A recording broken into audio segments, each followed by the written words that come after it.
जय हिंद स्टूडेंट, उम्मीद करता हूं आप सभी स्वस्थ, मस्त, खुश और सुरक्षित होंगे। आज के वीडियो में हम डिस्कस करेंगे UP triple SC video exam के कट ऑफ को लेके कौन से शिफ्ट का पेपर टफ आया था। उससे पहले जो भी चैनल पे नए हैं चैनल को लाइक और सब्सक्राइब जरूर कीजिए, क्योंकि मेरे मैक्सिमम जो व्यूअर है उन्होंने चैनल को सब्सक्राइब ही नहीं किया, तो चैनल को सब्सक्राइब जरूर कर दीजिए।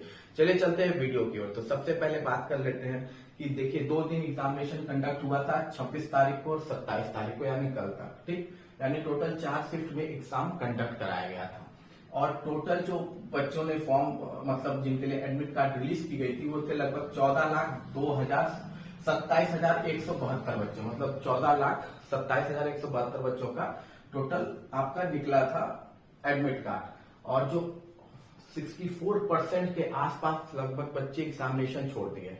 अब ये एक पेपर में छपा है तो कई लोग को खुशी हो गई है। भैया पोस्ट कब आई थी? पोस्ट आई थी 2018 में। कितना साल हो गया? 5 साल हो गया। 5 साल हुआ ना। 5 साल में तो एक सरकार बदल जाती है, तो 5 साल में ये भर्ती कंप्लीट हो रही है। तो क्या आप क्या उम्मीद कर रहे हैं? क्या 80% अटेंडेंस जाएगा? ठीक है, जो जीनियस बच्चे होंगे, जो इसमें मेन कॉम्पिटिटिव बच्चे होंगे, वो तो कहीं ना कहीं लग गए होंगे। और अगर ठीक से बात कर दी जाए तो कोनो अगर समोसा का रेडी भी खोला होगा ना तो 2 जनी को नौकरी दे देगा 5 साल में। ठीक है, तो इतनी स्थिति है हमारे आयोग की। स्पीड की गति देखिए। ठीक है, तो ये टोटल 5,14,206 बच्चे एग्जामिनेशन में बैठे हैं। पद है आपका 1,953। ठीक है, ये पेपर के अकॉर्डिंग है, ये पेपर में छपा है। ठीक है, 200 लोग पकड़ा गए हैं, लेकिन पकड़ाए वो है जो हेडफोन लगा के बैठे थे। वो नहीं पकड़ा है जिनका जो कंडीशन होता है, जिसमें होता है कि आप पेपर खाली छोड़ दीजिएगा या पेपर में जितना आएगा उतना कर लेगा, बाकी वहां पड़ जाएगा। वो वाले बच्चे तो अभी कहीं गायब ही हैं। पकड़ा गए, अच्छी बात है। जो नहीं पकड़ा है उनकी भी अच्छी बात है। ठीक है, अब इम्पोर्टेंट बात यह है कि बहुत सा है कि कट ऑफ बहुत भाग रहा है। कई लोग का है कि कट ऑफ पेपर बहुत आसान आया था, सॉल्व कर दे रहे हैं लोग, सॉल्व करके बता रहे हैं और बोल रहे हैं कि इतना टफ नहीं था। भाई देखिए, एसी कमरे में बैठ के पेपर सॉल्व करना 8 जन मिल के आसान होता है। ठीक है, और एग्जामिनेशन सेंटर में पेपर सॉल्व करना दूसरी बात होती है। अब इम्पोर्टेंट है, बड़ा ध्यान से सुनिएगा।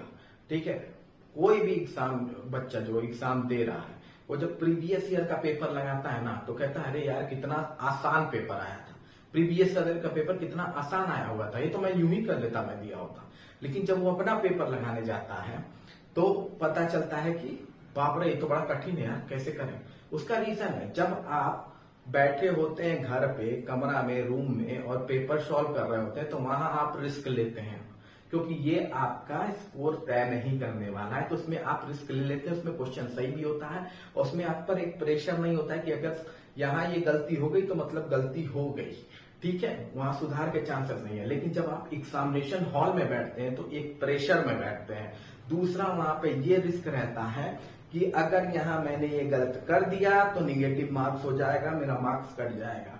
ठीक है, तो अच्छे बच्चे भी जो बहुत जीनियस होते हैं वो भी एग्जामिनेशन में हॉल के ऐसे क्वेश्चन को नहीं छूते हैं जहां उनको 0.50%, 0.25% का भी डाउट होता है, मतलब 25% का भी डाउट होता है या 50% का भी डाउट है, तो वो क्वेश्चन नहीं छूते हैं। तो एग्जामिनेशन में जब पेपर देना होता है वो दूसरा कंडीशन होता है, घर पे जो पेपर देना होता है वो दूसरा कंडीशन होता है। तो वो कहना कि हाँ पेपर बहुत आसान आया था, तो ऐसा नहीं है।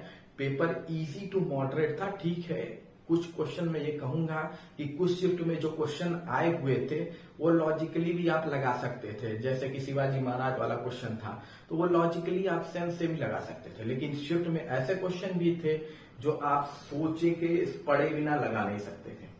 रीजनिंग में भी सेम स्थिति थी। जीएस तो खैर एक अलग ही लेवल का था, मतलब अगर यूपी पीसीएस के भी बच्चे किए होंगे तो वो कर सकते हैं, मे भी अगर बैठे हों वीडियो एग्जामिनेशन में।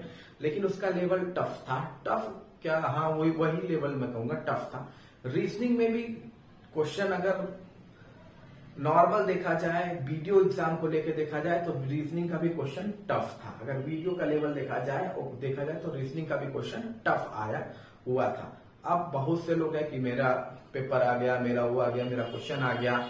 भाई मैंने देखा था कि 4,000 के आसपास, 5,000 के आसपास तो क्वेश्चन लगवा डाले बंदों से। तो ये एक अलग इशू है, इस पर हम कभी फिर डिस्कस करेंगे। फिलहाल ये देखिए, पेपर हर शिफ्ट का ठीक था। जो बच्चा बैठा था उसके लिए टफ था, और जो बच्चा नहीं बैठा था, जिनको बाहर से बताना है, तो उनके लिए वो आसान था। और कोई बात नहीं होती है, यही इतनी सिंपल सी बात होती है, कॉन्सेप्ट इतना ही होता है। अब बात कर लेते हैं कि शिफ्ट में नॉर्मलाइजेशन का प्रोसेस तब होगा भाई जब पेपर का लेवल अप और डाउन हो। तो किस शिफ्ट का पेपर ज्यादा टफ था, ये एक बात कही जा सकती है। तो शिफ्ट देखिए 26 तारीख को जो 2 शिफ्ट हुए, शिफ्ट 1 और शिफ्ट 2, उसमें शिफ्ट 2 का पेपर टफ था, ठीक है। जीएस और रीजनिंग का पेपर शिफ्ट 2 का टफ था। और जब आप बात करेंगे 27 तारीख की, तो यहां पे भी शिफ्ट 2 का ही पेपर टफ था, यहां पे भी टफ था। और अगर ओवरऑल बात करेंगे तो सबसे ज्यादा टफ शिफ्ट 2 का पेपर 27 तारीख वाला था। इसमें रीजनिंग का पेपर था, मैंने तो एक क्वेश्चन में देखा था वो पेपर को रोटेट करने वाला, भाई इतनी बार रोटेट कर दोगे पेपर ही फट जाएगा, ऐसा वाला सिचुएशन था। तो ये देखिए 27 की 2 तारीख को जो था आपका सेकंड शिफ्ट, ये सबसे ज्यादा टफ था ओवरऑल चारों शिफ्ट में। तो चारों शिफ्ट थी ना, उसमें सबसे टफ ये वाला था। सेकंड नंबर पे आप इसे कह सकते हैं दूसरे दिन, पहले दिन का सेकंड शिफ्ट।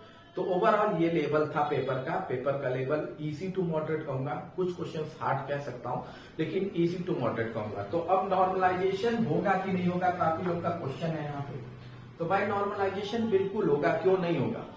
जब आपका पेपर एक पेपर होता है, एक टाइम पे हो जाता है, तो इक्वालिटी मानी जाती है। मतलब एक ही दिन में पेपर कंप्लीट करा दिया गया तो इक्वालिटी मानी जाती है। जब आपका पेपर 2 दिन, 3 दिन, 4 दिन और 5 दिन चलता है तो इक्वालिटी नहीं मानी जाती, क्योंकि कोई भी ऐसा बंदा नहीं होगा जो पेपर बना दे सेम लेवल का हर दिन का। तो हर दिन का सेम लेवल का पेपर नहीं बन सकता है, ये सबको पता है। तो आमोनन है कि जब पेपर शिफ्ट का पेपर टफ था, सब कह रहे हैं, कुछ शिफ्ट 2 वाले कह रहे हैं कि हमारा ज्यादा टफ था, शिफ्ट 4 वाले कह रहे हैं हमारा ज्यादा टफ था, लेकिन रियलिटी में शिफ्ट 4 का पेपर जो था वो टफ था। अब नॉर्मलाइजेशन का जो मैं बता रहा था कि वो होना ही है। अगर आपका पेपर इजी और कुछ पेपर टफ हो जाए तो आपका नॉर्मलाइजेशन होता है। लेकिन ये देखिए नॉर्मलाइजेशन में नंबर इतना भी मत सोचिए कि बढ़ेगा, ठीक है। अगर आप मान लीजिए 27वीं शिफ्ट में अगर मैक्सिमम बढ़ना होगा ना, तो 4 नंबर से ढेर नहीं बढ़ेगा, और इसमें 2 नंबर से ढेर नहीं बढ़ेगा, 2-4 यही होंगे, इससे ज्यादा नहीं बढ़ने के चांसेस है। आपके नॉर्मलाइजेशन में भी इतना ज्यादा भी फर्क नहीं था कि इतना ज्यादा भाग जाएगा। आप सोच रहे हैं स्कोर एक 2 क्वेश्चन का बेनिफिट मिल सकता है, इसके अलावा ये मैक्सिमम 3 क्वेश्चन का, इससे ज्यादा का बेनिफिट नहीं देखने को मिलेगा। अब हम बात कर लेते हैं कि भैया क्या है, कैसे गया, कितना अटेम्प्ट हो सकता था, कितना अटेम्प्ट किए हैं तो सेफ हैं आप, ठीक है।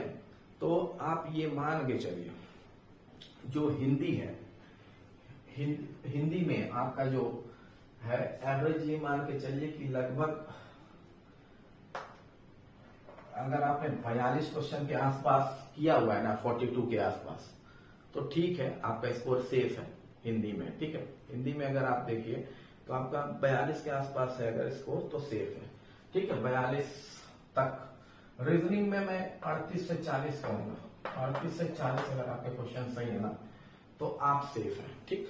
38 से 40 क्वेश्चन अगर आपके सही हैं तो आप सेफ हैं। जीएस में देखिए, जीएस ने इस बार सबसे ज्यादा रुलाया है, ठीक है। जीएस ने आपका सबसे ज्यादा रुलाया है। तो जीएस में लगभग आप ये मान के चलिए कि जो आपके क्वेश्चन है ना 23-24 के आसपास हो, या मान लीजिए 24 से 25 के बीच अगर आपके क्वेश्चन सही हैं तो आप जीएस को सेफ मान सकते हैं। हालांकि इससे भी कम जा सकता है जीएस का, कुछ कह नहीं सकते, ये हो सकता है कि -2 भी हो जाए, यानी कि 22 क्वेश्चन के आसपास भी रहे तो हो सकता है, और इसमें प्लस भी हो सकता है क्वेश्चन, क्या कहते हैं, हिंदी में और रीजनिंग में, लेकिन इसमें माइनस ही होगा। 24-25 में एक एवरेज मान के चल रहा हूं, लेकिन ठीक है, जो 24-25 से निगेटिव हो सकता है जीएस में, हिंदी में हो सकता है प्लस हो जाए, और रीजनिंग में हो सकता है प्लस हो जाए, लेकिन ये जो पैटर्न है ना यही होगा आपका, इससे ज्यादा का सेफ स्कोर की बात हो ही नहीं सकती है।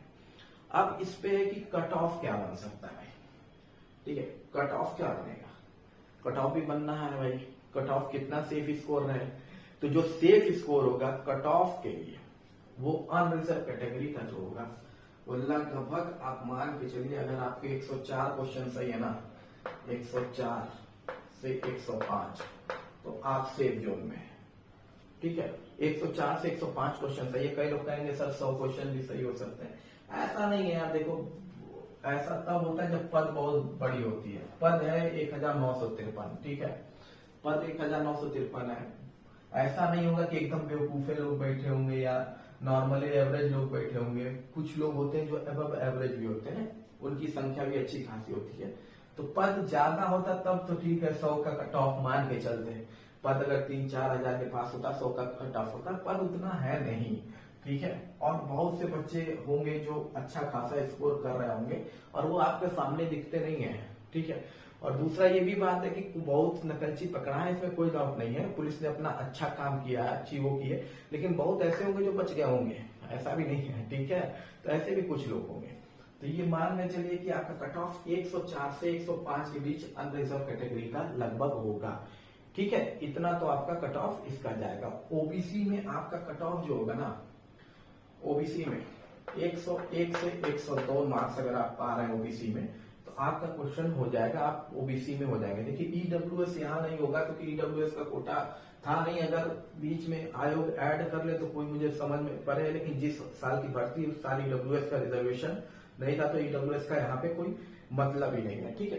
अब हम एससी की बात कर ले तो एससी का जो कट ऑफ लगभग जाएगा वो 96 से 97 क्वेश्चन अगर आपके सही है ना, तो आप अच्छे खासे स्कोर में है। 96 से 97 क्वेश्चन अगर आपके सही है एज अ एससी कैंडिडेट, ठीक। और एसटी में आपका 88 से 89 क्वेश्चन अगर आपके सही है, तो आप शेड्यूल ट्राइब में आपका चांसेस है होने का। ये क्वेश्चन है, ये मार्क्स नहीं है, मार्क्स तो 2 टाइम हो जाएंगे, क्वेश्चन है। अब देखिए इतना भी है क्योंकि देखिए तुक्का आप मार नहीं सकते थे। बहुत कम जो जेन्युइन बंदे होंगे जल्दी तुक्का नहीं मारे होंगे। उसका एक इम्पोर्टेंट रीजन भी है कि सीधे एक नंबर चला जाता, सीधे एक नंबर माइनस हो जाता, 50% सीधे साफ, ठीक है। तो तुक्का मारना नहीं है, रिस्क लेना नहीं है, ठीक है। तो ज्यादा कट ऑफ 110 111 मुझे नहीं लगता 111 112 क्वेश्चन की कट ऑफ जाने वाली है, ठीक है। बहुत होंगे ऐसे, ठीक है, कोई बात नहीं, होते हैं, लेकिन 100 से बच्चे ज्यादा नहीं होंगे जो इतना स्कोर कर रहे होंगे, ठीक है। इतना भी आसान पेपर नहीं था। जीएस को अगर देखा जाए तो बहुत लेवल हाई था, ऐसा नहीं था कि लेवल बहुत इजी था, ठीक है। अब बात कर लेते हैं फीमेल के बारे में। तो फीमेल में देखिए, फीमेल का जो है ना 98 से 99 नंबर अगर आपका आ रहा है तो आप बिल्कुल सेफ जोन में। 98 से 99 नंबर कह रहा हूं, सॉरी क्वेश्चन, ये सारे क्वेश्चन हैं, ये क्वेश्चन है, ठीक है। ये क्वेश्चन इतने सही हो रहे हैं, तो 98 से 99 क्वेश्चन अगर आपके सही है फीमेल में तो आप हो सकते हैं। फ्रीडम फाइटर में जो है ये भी आपका जो कट ऑफ होगा ना 88 के आसपास जाएगा। फ्रीडम फाइटर का भी कट ऑफ जो है 88 के आसपास होना चाहिए, ठीक है। फ्रीडम फाइटर का जो कट ऑफ होगा वो 88 के आसपास होगा। और जो एक्स सर्विसमैन का कट ऑफ होगा वो लगभग 88 से 89 इनका भी कट ऑफ होगा, फ्रीडम फाइटर का भी। और एक्स सर्विसमैन का कट ऑफ होगा 79 से 80 के बीच में, 79 से 80 के बीच में एक्स सर्विसमैन का कट ऑफ होगा, ठीक है। तो ये हो सकता है आपका टोटल कट ऑफ, ठीक है। ये क्वेश्चंस उतने सही हैं अगर आपके, तो आप एक एक्सपेक्टेड है कि सेफ जोन में है। रीजन मैंने आपको ऑलरेडी बता दिया। बहुत सा है क्यों कह रहे होंगे 110 112, ठीक है। देखिए आप जब इंटरव्यू भी देखते हैं तो बहुत से बच्चे निकलते हैं तो कहते हैं अरे वाह पेपर तो वाह बड़ा आसान आया था, अरे कम से कम 125 क्वेश्चन तो हम सही करते हैं। मैं 1-2 इंटरव्यू में देख रहा था, 2-3 यूट्यूबर्स इंटरव्यू ले रहे थे बच्चों का, वाराणसी के इनके बच्चे थे, 125 126 ऐसे क्वेश्चन सही उनके थे। भाई समझ है, लॉजिक है। जब हम पेपर दे के आते हैं, जब स्टूडेंट पेपर दे के आता है तो उसके सामने जब भी कैमरा आता है ना तो उसका थोड़ा हवा में बात करने की आदत थोड़ा बढ़ जाती है, ठीक है। ओवर कॉन्फिडेंस हो जाता है, ठीक। अब वहां पे जैसे काफी लोग को ये रहता है ना कि जो क्वेश्चन मैंने सही किया है ना वो सही ही है, जब आंसर की मिलाते हैं तो पता चलता है कि गलत है। तो पता चलता है वहां पे 125 बोल रहे थे, यहाँ 100 भी किसी तरह पहुंच नहीं रहा, या 105 भी किसी तरह नहीं हो पा रहा है। तो ये है, वो जब कैमरा आता है तो लोगों का अपना हो जाता है, कुछ बोल दो।